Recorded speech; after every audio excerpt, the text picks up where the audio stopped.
কলকাতার জনকণ্ঠ, গ্রাম ও শহরের মেলবন্ধন। আলিয়া সাংস্কৃতিক সংসদের উজ্জীবন 2026 প্রকাশ। কলকাতার আলিয়া বিশ্ববিদ্যালয়ের পার্ক সার্কাস ক্যাম্পাসের সভাগৃহে আলিয়া সাংস্কৃতিক সংসদের উদ্যোগে প্রকাশিত হলো উজ্জীবন 2026। অনুষ্ঠানে উপস্থিত ছিলেন বিশিষ্ট ব্যক্তিরা অধ্যাপক আমজাদ হোসেন, রেজাউল করিম, এম নুরুল ইসলাম, সুরঞ্জন মিদ্দে, এমদাদুল হক নূর, আবু রাইয়ান প্রমুখ। শিক্ষা, সংস্কৃতি ও সাহিত্য চর্চার প্রসার এবং নতুন প্রজন্মের মধ্যে ঐতিহ্য ও মূল্যবোধ গড়ে তোলার ওপর গুরুত্ব দেওয়া হয়। ছায়ালীন মানুষের বয়স হবে, তবু ক্ষয়িষ্ণু হবে না গাঁয়ের কাছে যাওয়া। মানুষের চেতনায় ক্লান্ত হবে না শিশির মাড়ানো জীবন্ত হাওয়া। শাওনের জমির কিনারা ছুঁয়ে থাকে সাদা বক, নামলার বিল, মেঘ জুথি, লাল কালো বুনো পুঁথি, নীলচে আকাশ ছুঁয়ে চিল। সাঁতরে যাক কুতুবের ডিঙে, সাঁতরে যাক শামুক ঝিনুক শিঙে, কুশিডাঙ্গার বনানী ছায়ায় শ্রান্ত পাখির ডাক ঘুমায়।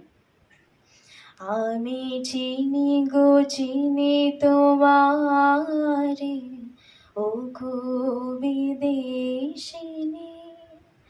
তুমি থাকো সিন্ধু পারে, তুমি থাকো সিন্ধু পারে, ও গো বিদেশিনী, ও গো বিদেশিনী। আমি চিনি গো চিনি তোমারে, ও গো বিদেশিনী।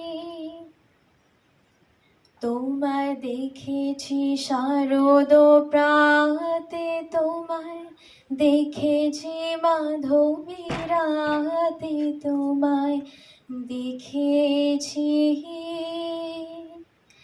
এতে মাঝারে,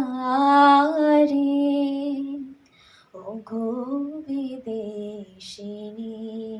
বেশি কাজ আজকে করেছেন সেটা হচ্ছে এই যে আপনারা বহু তরুণ ছেলে মেয়েকে তুলে এনেছেন এবং তাদেরকে পরিচিতি দিয়েছেন, এই সভায় পরিচয় করিয়েছেন। এবং দ্বিতীয়ত হচ্ছে যে আপনারা তাদের বই প্রকাশ করেছেন। তো এটা খুব আনন্দের কথা। তো যেটা আমরা স্বপ্ন দেখতাম প্রথম দিকে, সেই স্বপ্নকে খানিকটা হলো আমাদের উজ্জীবন এবং আলিয়া সংস্কৃতি সংসদ তারা পূরণ করেছে। যে মঞ্চে কবিতা পাঠ করে তোমাকে কেমন লাগলো? আমি সত্যি খুব খুশি, কেননা এটা আমার জীবনের প্রথম কাব্যগ্রন্থ প্রকাশিত হলো। আর খুব সুষ্ঠুভাবে অনুষ্ঠানটা পরিচালনা করেছেন যারা যারা আলিয়া সংস্কৃতি পরিষদ থেকে। আর সত্যি দিনটা খুব সুন্দরভাবে পার হলো। বর্তমান যুব সমাজে তার সাহিত্য বিমুখ, ইন্টারনেটে আসক্তি, তাদের উদ্দেশ্যে কি বলবে? আমি বলবো জ্ঞানটা হচ্ছে যে প্র্যাকটিসের ব্যাপারটা, সেটা সম্পূর্ণ একটা ছুরির মতো। যদি ইউজ না করা হয়, যদি ব্যবহার না করা হয়, তাহলে সেটা জং ধরে যায়।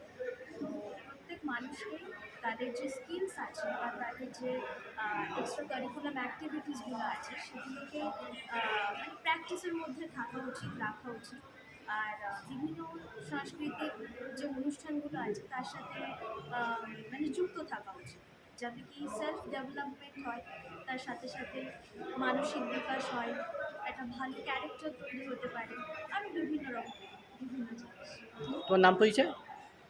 আমি হচ্ছে জুলেখা সুলতানা। তোমার যে যুব সমাজ তারা যে ইন্টারনেটে আসক্তি, সাহিত্য সঙ্গে বিমুখ, অপসংস্কৃতি গ্রাস করছে, তা কী বলবেন তাদের উদ্দেশ্যে? না দেখুন, এটা হচ্ছে যে আমরা প্রযুক্তিকে এড়াতে পারবো, প্রযুক্তিকে নিয়ে আমাদের এড়াতে হবে। যেমন সোশ্যাল মিডিয়াতে যেমন কিছু বাজে কন্টেন্টও থাকে, এটাও তো ঘটনা যে সোশ্যাল মিডিয়া থেকে আমরা অনেক ভালো খবর জানতে পারি, অনেক ভালো বইয়ের খবর জানতে পারি, অনেক ভালো অনুষ্ঠানের খবর জানতে পারি, অনেক মানুষের, বিখ্যাত মানুষদের কথা জানতে পারি।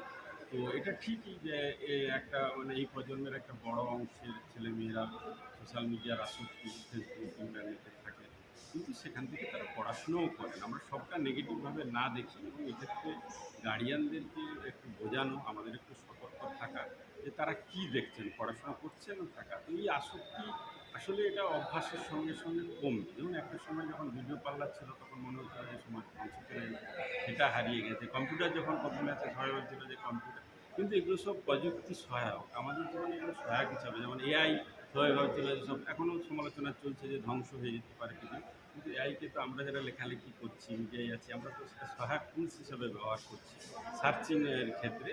তো সমস্যা থাকবে এবং আশা করছি যে আমরা যেহেতু মানুষ, আমাদের মেধা দিয়ে একটা উত্তরণের জায়গা তৈরি করব।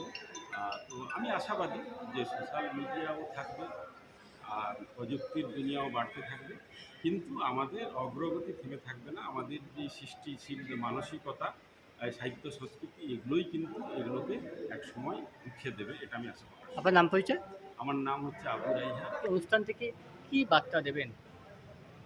দেখুন, আমরা আজকে সারাদিনের অনুষ্ঠানে পুরস্কার প্রদান, সম্মাননা জ্ঞাপন, বই প্রকাশ, পত্রিকা প্রকাশ, নতুন কবিদের কাব্য প্রকাশ, অনেক কিছুই করলাম।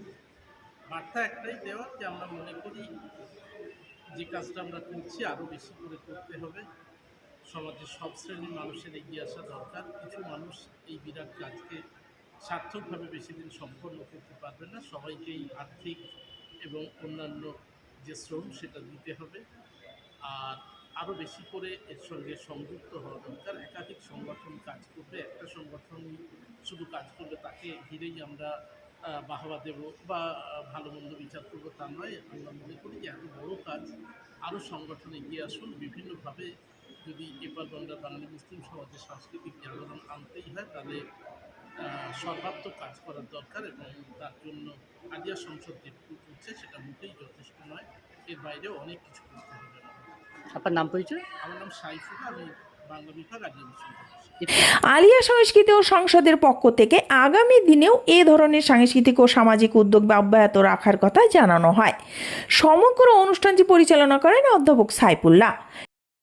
ক্যামেরায় সুলেখা চৌধুরীর সঙ্গে এস রোজলিন, রিপোর্ট নিউজ, কলকাতা। চিকিৎসার কথা ভাবছেন? আজই চলে আসুন শীর্ষ general and eye care hospital. 40 বছর মানুষের সেবায় নিয়োজিত সুচিকিৎসার বিশ্বস্ত প্রতিষ্ঠান। কলকাতার অভিজ্ঞ ডাক্তার দ্বারা অপারেশন ও চিকিৎসা করা হয়। কাঠালিয়া, ভাঙড়, কাশীপুর, দক্ষিণ 24 পরগনা। যোগাযোগ 7407337744, 7407441233।